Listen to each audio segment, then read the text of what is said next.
à vous et bienvenue pour une nouvelle vidéo. C'est très bizarre d'être là aujourd'hui, ça fait très longtemps qu'on n'a pas fait une vidéo comme ça, en plus de critique de vidéo film. critique, c'est ça. C'est quoi la dernière Les tops. Non, mais la dernière vidéo critique critique à 3, The Mandalorian saison 2. Tu penses? On va Certain. vérifier ça, mais je suis... Ok, waouh. ça perd les popettes. Hein. Vous l'avez vu dans le titre et en introduction, on va parler du film The Batman, ok, une imitation du Batman. L'homme chauve... La...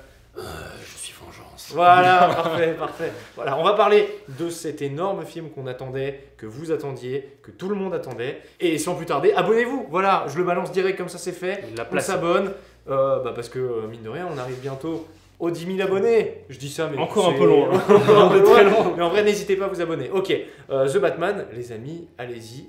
Déjà, on peut évoquer le casting déjà. Waouh. On va parler du casting et premièrement, on va rétablir un truc, c'est que Ouais. Robert Pattinson est génial. Ok, oui, d'accord, ok. Mais Il porte le rôle de Mais- Bruce Wayne à merveille et je trouve qu'il colle parfaitement parce que Bruce Wayne, faut le rappeler, c'est un milliardaire gosse de riche. Mhm. Et qui mieux que Pattinson, idole des jeunes d'il y a 10 ans, et en renaissance tel un phénix au cinéma Ah ouais. pour interpréter Batman. Phoenix, là, Harry Potter. Là, c'est plus un phénix. Harry Potter, Cédric Diggory, Voilà, Voldemort. non, mais c'est ça justement, c'est ça. Là, c'était même, je trouve même un risque pour lui de retourner dans une franchise. Mais en même temps, on savait les intentions de Matt Reeves de vouloir faire un truc assez hauteur, une patte assez Comme le sérieuse. Joker. Comme il y a le quelques Joker. années, du J'ai vu coup, cette donc, comparaison, ouais, c'est vrai. Donc voilà, très bon choix. On a d'autres gens au casting. On a la lumière dans la nuit. On a Zoé Kravitz, Oui. la Catwoman. Ok, c'est un peu ton chouchou. Ah ben, je trouve que c'est un des meilleurs choix de casting de super-héros que j'ai jamais vu. Elle est parfaite pour le rôle. Tu non vois, mais pour de pourquoi vrai. t'as fait, elle est parfaite pour le rôle. Non parce que non, je sais pas si je peux le dire, Oui. mais en vrai le personnage de Catwoman dans les bandes dessinées, Ouais. il a des formes qui sont Féline. qui sont ultra caricaturales et vraiment je trouve un peu dégueulasse quand même. C'est un fantasme de l'époque. Mais en vrai Zoé Kravitz, elle a un truc, elle a des Elle est très jolie. on Elle peut est- le dire. Non, mais Elle est très non, fine, c'est pas en ça. même C'est temps, surtout qu'elle a une morphologie qui est très particulière. Genre Je vois vraiment, ce que tu elle veux a dire, une ouais. taille ultra fine, tu vois. Vraiment une taille de guêpe. Les trois mecs qui parlent Genre, de mais non, mais vous êtes sur la chaîne des mots. Allez, Non, mais c'est horrible, mais je veux dire. Je vois ce que tu veux dire, Voilà. mais c'est difficile de mettre des mots dessus. C'est une morphologie je particulière ferais mieux, je mettrais qui des correspond à un imaginaire de comics. On a Jeffrey Wright, Voilà. Jeffrey images. Wright, Je m'enlève les mots de la bouche. qui joue pour moi la meilleure version de commissaire, pas du commissaire, c'est pas commissaire, de Jim Gordon. Oui. Bah, moi j'ai l'impression que vraiment bien. c'est la première fois qu'on voit vraiment Gordon Agir. Ouais. J'ai l'impression que dans tous les autres films Batman, on le voyait vite, mais là il a un vrai rôle en fait dans À le part film. peut-être Gary Oldman, mais Mais sinon, on a 3 méchants dans ce film. 3 méchants qui sont interprétés par des acteurs. Ça me fait trop plaisir de les voir dans un film de super-héros. Ouais. On a Paul Dano qui joue le Sphinx, Homme Mystère, The Riddler. The Riddler, tout ce mélange de personnages. Colin Farrell qui joue le pingouin, méconnaissable. méconnaissable. Ouais, alors trop bien et tout, stylé et tout. D'ailleurs, dans la salle, il y a des gens qui ont dit Ouah, c'est Oui, lui j'ai à la entendu. fin. Arrêtez de Mais- parler au cinéma. Oui, mais il y a un petit truc où je reviens sur la critique de Durandal qu'on a vu. Qu'on salue. Voilà, qu'on salue. Il y a un truc où, en vrai, je suis pas contre ce qu'il a dit. C'est méga stylé, c'est trop bien et tout. Mais pourquoi Du coup, genre, il y a un peu ce truc de. Moi, j'ai adoré, mais je me dis, est-ce que ça sert vraiment d'avoir foutu Colin Farrell méconnaissable, tu vois, genre. Enfin, je sais que du coup, ça n'aurait pas collé au pingouin si c'était Colin Farrell, tu vois ce que je veux dire, mais c'est juste que je me dis, c'est méga stylé, mais il y a. Quel est Peut-être qu'il vraiment- voulait un bon acteur. Hein. Il s'est dit Ça, je c'est veux- possible, je veux un ouais. super acteur, mais il n'a pas la morphologie pour. Donc, Ah voilà, oui, non, on va- c'est stylé. on va le changer. C'est ce qu'ils c'est comme le choix de Joseph Gordon-Levitt dans Looper, qui devait jouer Bruce Willis plus Oui. jeune, qui ne Ouais. ressemblait pas du tout. Mais c'était juste, c'est une histoire d'acteur. Ouais, en ok, fait, d'accord. c'est Ouais. ça, tu vois. Ouais. Bon, C'est bref, juste qu'il voulait jouer Voilà. avec Colin Farrell. c'était un petit Colin truc, Farrell. je me suis dit, voilà. Mais c'était très stylé, ok. Et enfin, on a John Turturro qui joue Falcon, donc un des barons de la drogue de Gotham. Ok. Là-dessus, j'ai entendu des réserves dont t'en as fait partie, Moi, j'en ai vu d'autres. Moi, j'ai eu du mal Qui avec lui. critiquaient en gros le registre habituel de Turturro, enfin là où on l'a beaucoup vu, qui est un Non. peu plus comique, plus léger. C'est un acteur de film sérieux. Oui, non, mais. Non mais je enfin, veux dire, bah, tu peux le rattacher à moi, Transformers, moi, à je le rattache Wachowski, beaucoup à des comédies. C'est un plutôt. acteur des Tu vois frères Cohen. C'est un mec.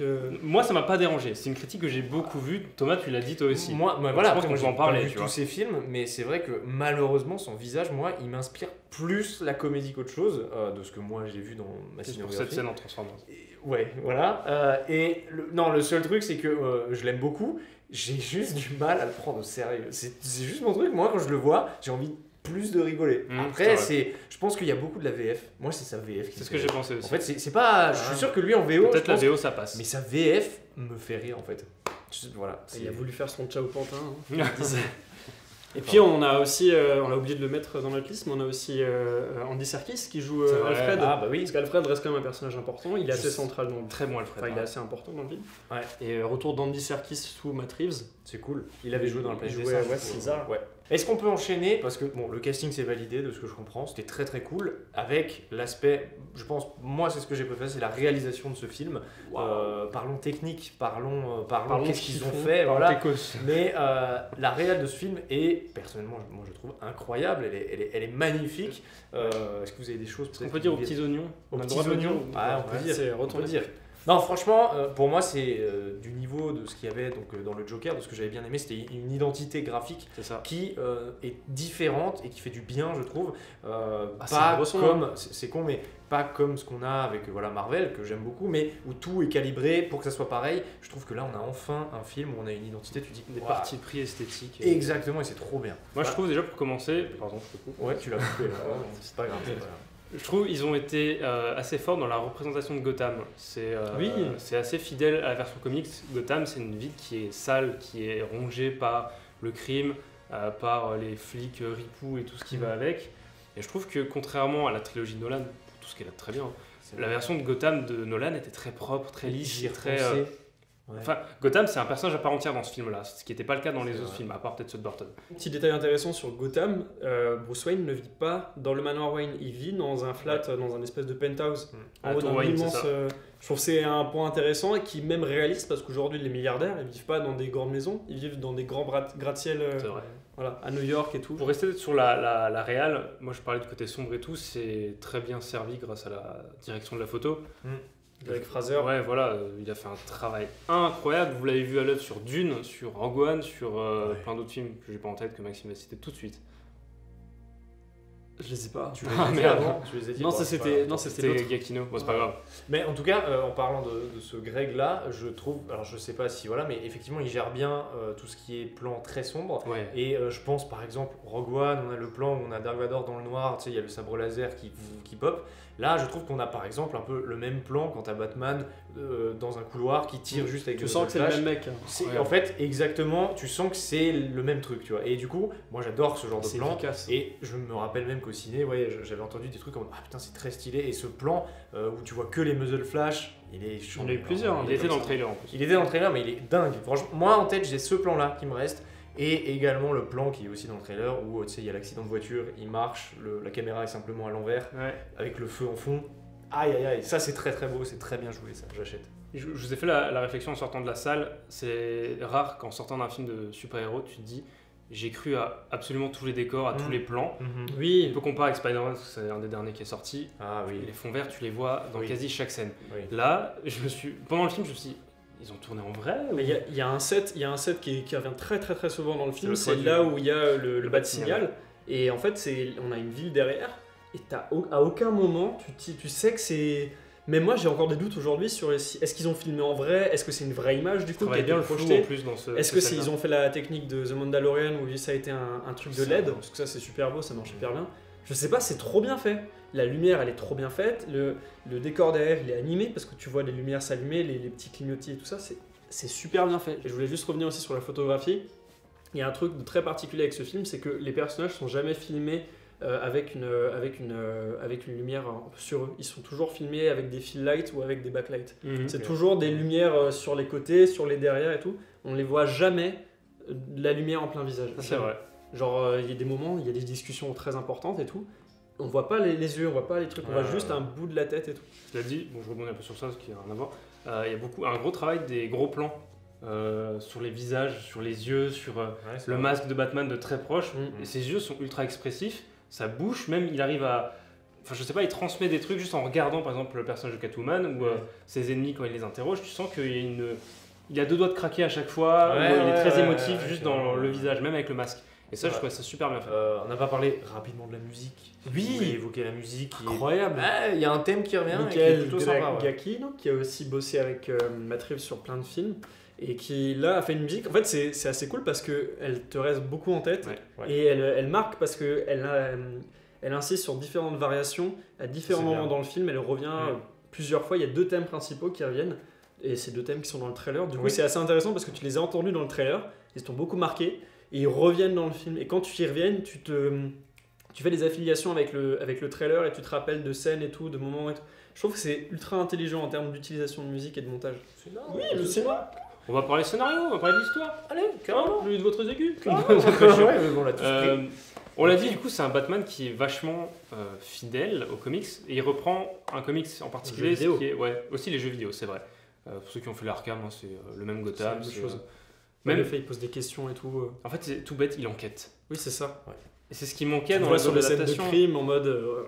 Mais alors moi justement, qui n'ai pas joué au jeu, qui n'est pas du tout dans cet univers-là, moi du coup ça m'a paru étrange. D'abord je me suis dit waouh, c'est un enquêteur, genre alors que je savais même pas trop cette facette de lui. Et parce que j'ai l'habitude des Batman qu'on a genre en mode gros bourrin, tu vois, genre en mode pouf pouf. Et là c'est vrai qu'il y a quand même ce truc de première scène où il enquête, tu sais, il fait rien à part bouger et il repère les trucs. Et tu vois une enquêtrice qui est en mode ah ouais, il a trouvé un truc que j'avais pas vu, elle vient prendre en photo. Il y a un truc intéressant c'est un putain de mec du NCIS. Dans les jeux vidéo, il a, je sais pas comment il s'appelle son super pouvoir ou son truc. Il a une espèce de faculté qui permet justement de voir les indices. Oui. Qui, tu sais, dans le jeu vidéo, ça s'éclaire et tout. Pour t'aider à voir les éléments importants. Donc, je sais pas s'ils ont voulu reprendre ce principe dans le film aussi. Ils l'ont fait avec la lentille. Ouais, ça c'est bien fait, oui, je trouve. Parce que du coup, on voit qu'il analyse de nouveau les trucs, genre quand il rentre. Et ça, c'est assez intéressant. Mais c'est vrai que le côté enquête, on le retrouve vachement. Et il y a des espèces d'inspiration. Moi, j'ai vu des trucs genre. Ça reprend des codes de Seven, même Saw. Il y a des trucs, c'est clairement inspiré de Saw. Oui, les pièges un peu, Ça fait, j'aurais voulu en voir un tout petit peu plus sur les pièges. C'est pas que je suis sadique ou quoi que ce soit, mais c'est juste que par exemple, on en a parlé, le piège avec le rat, j'ai eu du mal à comprendre, c'est dégueulasse, voilà, mais j'ai eu du mal à comprendre en fait ce que le rat tu risques avec ce piège. Parce que du coup, tu sais, tu vois des tuyaux qui partent un peu partout, mais au final, moi perso, je sais toujours pas, est-ce que le rat... Le rat te bouffe au final. Ouais, mais moi j'ai peut-être un truc au scénario que j'ai... Moi je dirais que le scénario j'ai un peu moins accroché, j'ai adoré cet aspect. Et c'est une femme. Non, j'ai adoré cet aspect d'enquête et tout, mais personnellement j'ai été peut-être moi un peu plus perdu sur certains points et au niveau des personnages j'étais un peu en mode putain c'est qui lui, je comprends plus trop ce qu'on cherche vraiment.